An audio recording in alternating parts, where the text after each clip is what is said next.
Assalamualaikum warahmatullahi wabarakatuh. Masyarakat Kudus yang saya cintai dan saya banggakan, saya Fikri, aktivis dari Lembaga Pemerhati Aspirasi Publik. Saat ini kita akan menyampaikan informasi kepada masyarakat Kabupaten Kudus.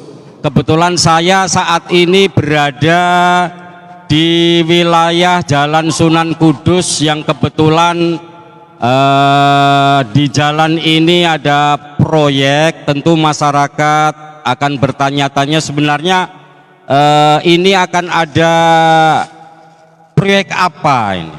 Nah, ternyata mungkin dari banyak referensi Kudus ini sedang dibangun City Walk.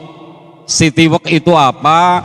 Kudus, pemerintah Kudus itu kepingin memiliki Malioboro, ya, seperti halnya Malioboro. Oleh karenanya mungkin untuk menyampaikan informasi ini kepada masyarakat atas semua hal yang berhubungan dengan pembangunan ini, saya akan berbincang-bincang dengan Pak Bambang Kasriono, anggota DPRD 2 periode, yang sekarang sudah mantan. Tentu banyak catatan yang akan disampaikan terkait dengan pembangunan City Walk ini, karena apapun pembangunan ini harus berbasis manfaat untuk masyarakat, kan begitu Pak Bambang? Ya. Menurut Pak Bambang, untuk pembangunan City Walk Kudus ini seperti apa dari proses perencanaannya dulu? Proses perencanaan, apakah sudah direncanakan dengan baik? Apakah pembangunan City Walk ini memang betul berdasarkan kebutuhan atau hanya didasarkan keinginan semata? Menurut Pak Bambang. Terima kasih Mas Briki. Assalamualaikum warahmatullahi wabarakatuh. Selamat pagi masyarakat Kudus yang saya cintai. Mungkin wawancara saya dengan Mas Fikri ini lebih bermanfaat nantinya. Karena apa? Karena banyak orang di banyak masyarakat Kudus yang belum tahu proyek City Walk itu untuk apa sih? Bertanya-tanya ya. Yang bertanya-tanya. Tentunya tidak semua orang tahu, tidak semua masyarakat Kudus tahu. Oleh karena itu saya sebagai mantan anggota DPRD 2 periode akan memperjelas sesuai dengan pendapat saya. Ya. Nah, ini saya sampaikan sesuai dengan pendapat saya. Kalau dilihat dari prosedural, memang mekanismenya sudah terpenuhi, Pak Fikri ya. Sudah terpenuhi, tetapi ya. Tidak terpenuhi, tetapi yang menjadi persoalan sekarang adalah begini, Pak Fikri. Bahwa yang namanya proyek itu harus ada yang namanya skala prioritas. Yang dimaksud skala prioritas itu bagaimana? Prioritas itu artinya yang utama dari yang paling utama. Nah, ada kajian ya. Ada kajiannya. Kajiannya apa? Yaitu dari Renstra. Renstra muncul menjadi rencana kerja pemerintah daerah. Rencana kerja daerah itu tentunya harus diawali dengan kajian strategis. Coba bayangkan saja Pak Fikri ya, seandainya proyek ini sudah jadi yang diharapkan seperti Malioboro, kalau tidak ada kajian strategis bagaimana masyarakat akan menilai? Coba dampak lingkungannya, toko-toko di sebelahnya akan keluarnya seperti apa? Ini kan perlu diperhatikan. Ini diatur sesuai dengan Undang-Undang 20 tahun 2000 tentang lalu lintas dan angkutan jalan. Dampak lalu lintasnya seperti apa? Ini perlu kajian, ya. Terus dampak lingkungannya seperti apa? Ini kebetulan tidak ada AMDAL, tapi lingkungan tidak mesti harus AMDAL. Iya. Kalau kita mau yang konsisten, tentunya dari pemerintah daerah itu melakukan kajian strategis. Ya, ini dari mana? Ya dari OPD terkait. Ini kan di PUPR saya tanya. Ada enggak kajian strategis? Tidak ada, Pak.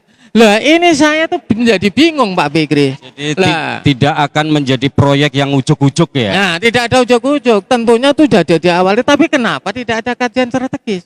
Ini menjadi soal. Padahal TAPD, tim anggaran pemerintah daerah bersama Banggar DPRD itu harus tahu persoalan kedepannya seperti apa. Jangan-jangan Pak Fikri seperti Trade Center mangkrak Pak Fikri dan yang lain ya. Dan yang lain ini sudah dibiayai. Apa kepengen seperti itu? Mudah-mudahan saja tidak prediksi salah saya Pak Fikri. Tapi betul-betul saya harapkan Pak Fikri ya, ini menjadi presiden buruk seandainya tidak terpenuhi target. Outputnya ini kan untuk peningkatan bagaimana masyarakat UMKM ini bisa lebih sejahtera. Sejahtera. Pertanyaan saya Mas Fikri, apakah meningkatkan kesejahteraan UMKM harus pakai City Wall yang biaya miliaran? Ini belum tentu karena kita lihat dari geografis jalannya aja sempit. Lajur kendaraan keluar masuknya juga parkirnya juga seperti itu. Ini belum kalau sudah action. Bayangkan saja orang yang akan datang lu kayak apa? Apakah bisa dikendalikan? Enggak semudah itu Mas Fikri. Yang sudah berjalan Malioboro saja jajajalah untungnya. Di Malioboro itu kesadaran masih ada. Ini masa transisi tidak segampang itu Mas Fikri. Iya. Ini harapan saya pemerintah Kudus ini segera menerbitkan kajian strategisnya walaupun terlambat. Jadi masyarakat Mas Fikri bisa mengevaluasi, oh ini loh pemerintah gagalnya di sini. Nah, belum dampak sosialnya Mas Fikri. Artinya dari sisi tadi rencana ya, rencana strategis atau mungkin perencanaan yang minimal ini sehingga yang terjadi di sepanjang Sunan Kudus ini kan kita bisa saksikan ya, trotoar yang dibangun ini baru beberapa tahun. Kemudian hot mix juga belum 1 tahun digelar, tapi sekarang sudah diobrak-abrik sedemikian. Ini kan juga kalau masyarakat boleh bilang ini bagian dari pemborosan anggaran kan begitu. Ya, gini menurut Mas Pak Bambang. Gini Mas Fikri, Ya. ini berkali-kali waktu sama dinas Mas Fikri ya. Saya tanya, sebetulnya trotoar itu berapa lama sih harus kita buktikan bahwa itu kualitasnya baik. Tetapi ini ada situ loh, lebih ngeri lagi Mas Fikri. Lah ini trotoar diorak-arik lagi, dibangun lagi. Ini artinya perencanaan dari perda RPJMD tidak pernah berkesinambungan. Mestinya bupati tidak lama, utuh ya, tidak utuh bupati ya. baru. Ini ada berkesinambungan. berkesinambungan. Ya. Jangka menengah panjang lah. Ya, ini menunjukkan bahwa tidak ada kesinambungan. Ini menjadi persoalan. Padahal itu peraturan daerah. Sekarang kembali ke DPR-nya. Ngerti nggak Karpe? Lah ini kan begitu. Bahwa ini butuh pengawasan. Pengawasan perundang-undangannya ya, pengawasan secara fisik iya.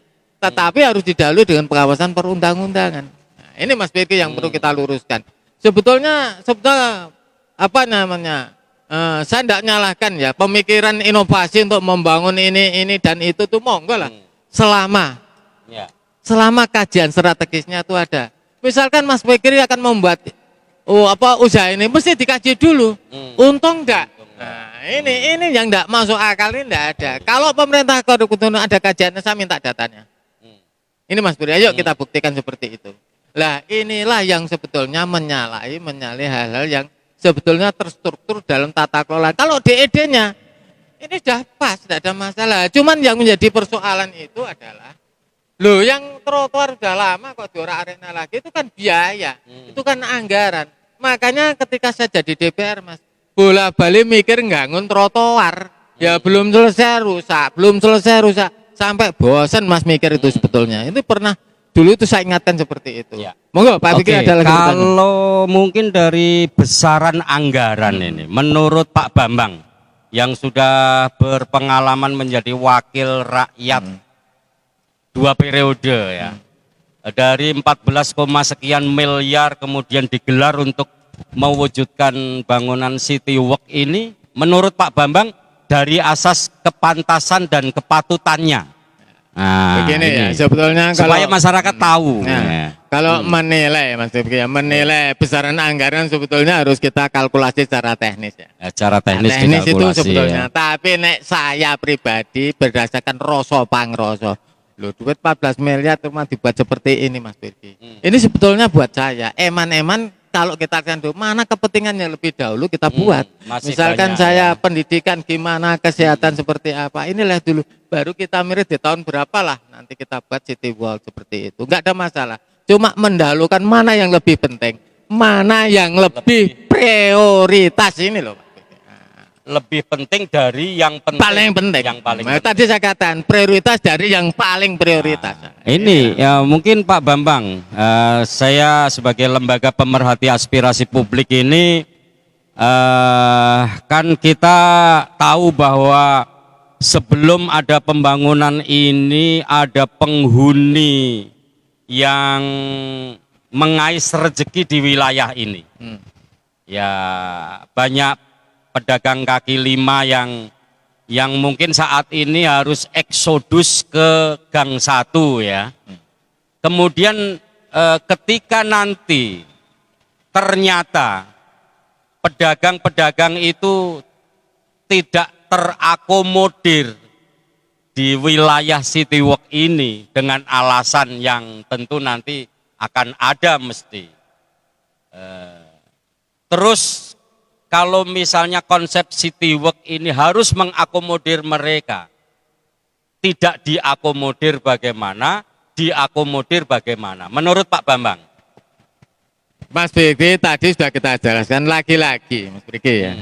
Kalau kajian strategis itu sudah diawali baik secara teknis dan sosial, itu pastinya tahu. Kalau kajian strategis tidak menyangkut soal teknis, Pak Mas. Dampak sosialnya seperti apakah yang tempat itu siapa? Anunya siapa, itu harus ada semua itu yang non kader, sehingga masyarakat secara sederhana membaca kajian strategis itu sudah biasa. Oh itu benar ya, pedagang lama masih disertakan. Nah, kalau ini tidak ada kajian strategis, pakai dasar apa nanti? Ini yang menjadi blunder. Siapa yang akan menempati? Ini kan menjadi persoalan lagi. Nah, ini Mas Fikri. Maka kewajiban kita Mas Fikri ya, selaku panjenengan lembaga saya selaku pengkritik akan selalu tidak bosan menyampaikan pemikiran demi kebaikan Kota Kudus tercinta supaya masyarakat itu juga bisa menilai oh keberadaan kita seperti apa, keberadaan pemerintahan sekarang seperti apa. Ini perlu kita luruskan. Ya. Jadi ya Pak Bambang, mungkin masyarakat biar pada tahu ya bahwa pembangunan ini kan sudah kadung ada ya. Sudah kadung ada dan sudah kadung diwujudkan, ya kan? Kira-kira supaya ini Citywalk ini benar-benar bisa bermanfaat untuk kesejahteraan masyarakat, bisa berdaya guna dan berhasil guna maksimal, tidak seperti ketika pemerintah mewujudkan pembangunan fisik yang hanya didasarkan pada keinginan tapi tidak didasarkan pada kebutuhan. Kira-kira pengelola Citywalk yang akan datang itu harus seperti apa? Ini kita awali gini lagi ya. Mas Fikri ya. Sebetulnya menjadi debatable ya toh. Kalau saya melihat pengalaman dikelola oleh pemerintah, ini akan mendapatkan bagaimana pendapatan asal daerah ya itu saja.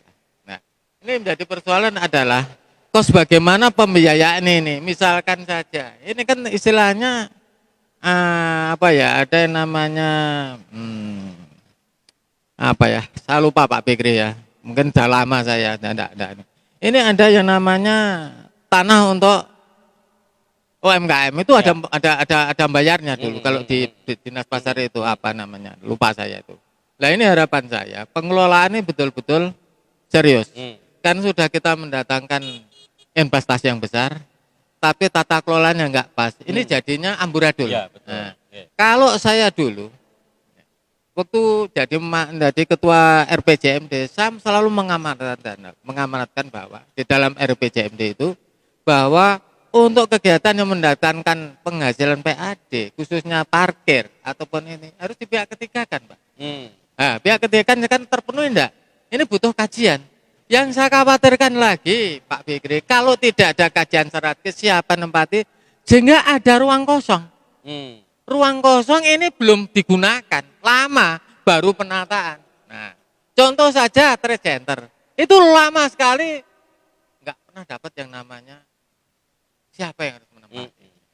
Jangan-jangan nanti ada kemudian timbul prioritas penghuni adalah ya mungkin mementingkan nepotismenya, wah ini keluarga ini, keluarga ini. Nah kan begitu. itu saya hanya berandai-andai aja Pak iya. Fikri ya, mudah-mudahan saya tidak lah. Saya percaya Pak PLT, TAPD ini DPRD-nya juga konsisten lah ya.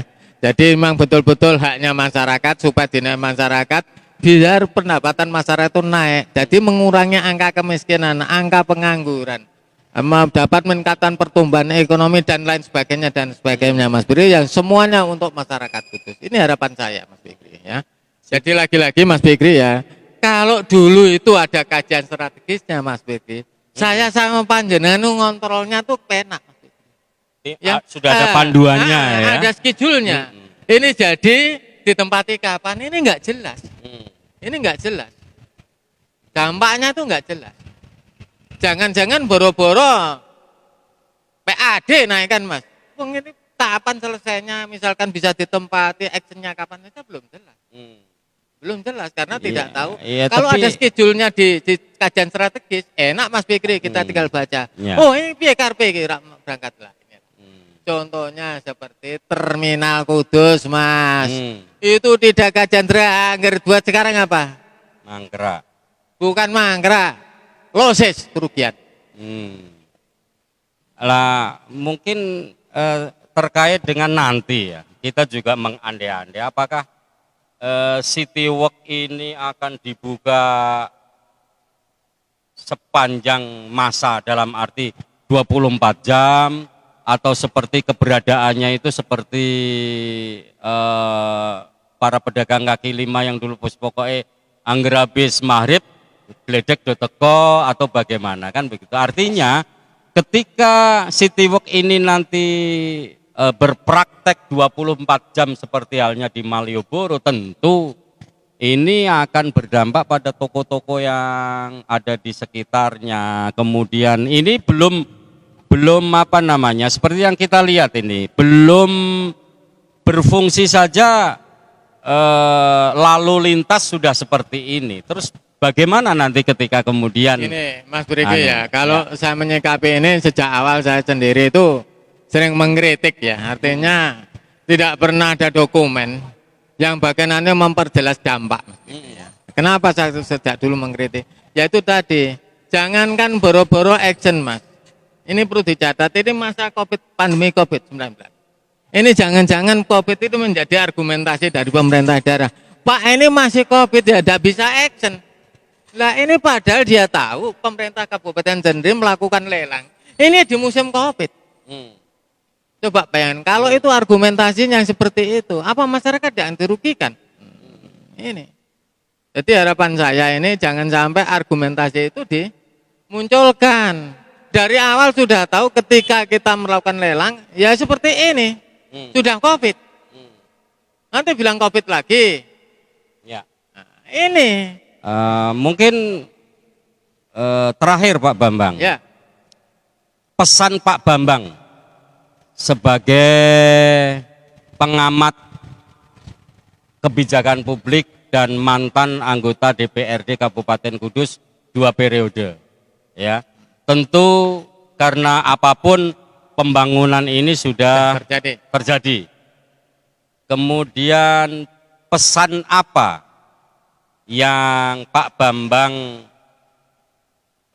berikan kepada pemerintah Kabupaten Kudus supaya City Walk ini benar-benar nanti bermanfaat, bisa berhasil guna dan berdaya guna maksimal sesuai dengan tujuan awal pembangunan City Walk ini. Jadi begini kita awali Mas Brigi, pesan saya ya kepada pemerintah Kabupaten Kudus. Besok lagi kalau ada prioritas kegiatan atau program kegiatan yang berskala besar, tolong kajian strategis itu dimulai dulu.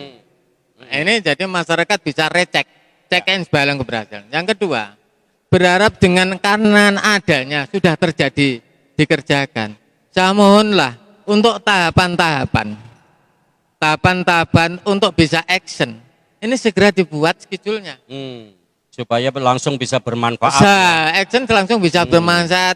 Jadi aturannya walaupun ada kita harus terpenuhi protokol kesehatan, ya bisa diatur yang ngunjungi gimana. Itu tugas dia yang muat.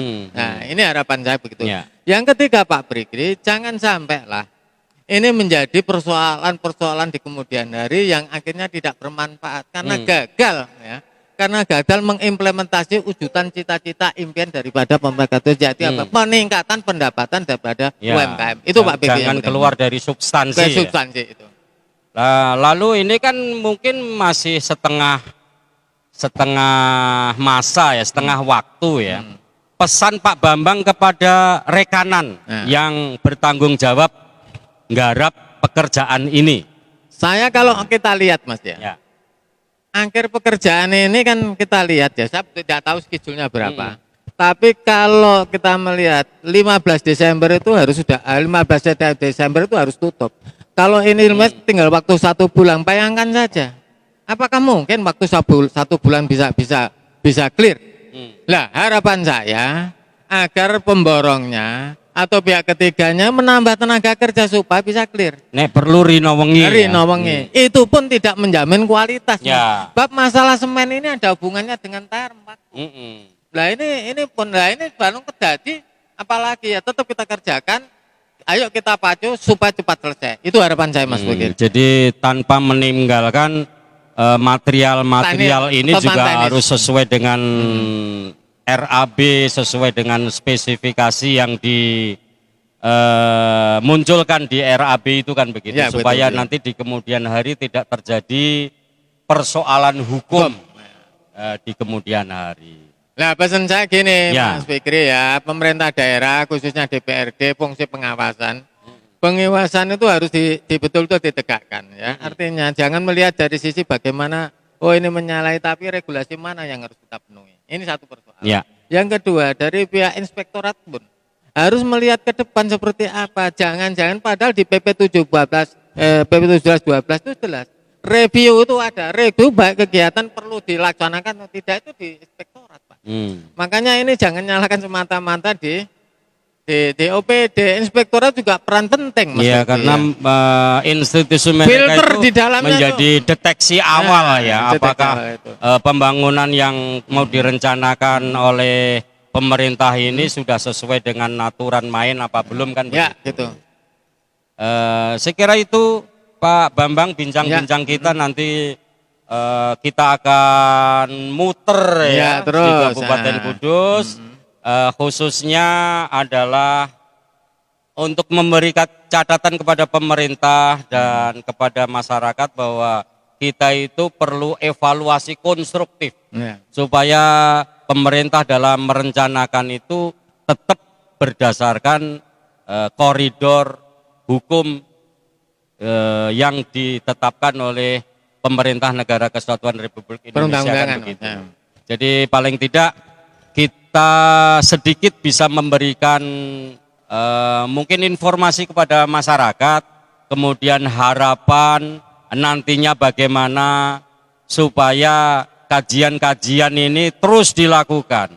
Apapun ini sudah terjadi. Jadi harapannya munculnya Citywalk ini memberi dampak positif, tidak akan memberikan dampak yang negatif khususnya bagi masyarakat lingkungan. Kemacetan yang timbul di wilayah Sunan Kudus ini kan begitu. Seperti yang kita lihat belum ada kerumunan massa saja sudah macet. Apakah mungkin jalur Sunan Kudus untuk mobil ini dialihkan? Kan tidak mungkin kan begitu. Apalagi di sebelah barat ini ada wisata religi Mbah Kanjeng Sunan Kudus. Tentu masyarakat luar daerah yang kebetulan melakukan wisata ziarah ini kepingin ngerti Kudus sono Citywalk kan begitu. Oleh karenanya demikian masyarakat Kudus, saya Fikri dari Lembaga Pemerhati Aspirasi Publik dan Pak Bambang sebagai pengamat sosial dan kebijakan publik telah memberikan informasi kepada masyarakat. Terima kasih, sampai jumpa di kesempatan yang akan datang. Assalamualaikum warahmatullahi wabarakatuh. Seperti ini lantainya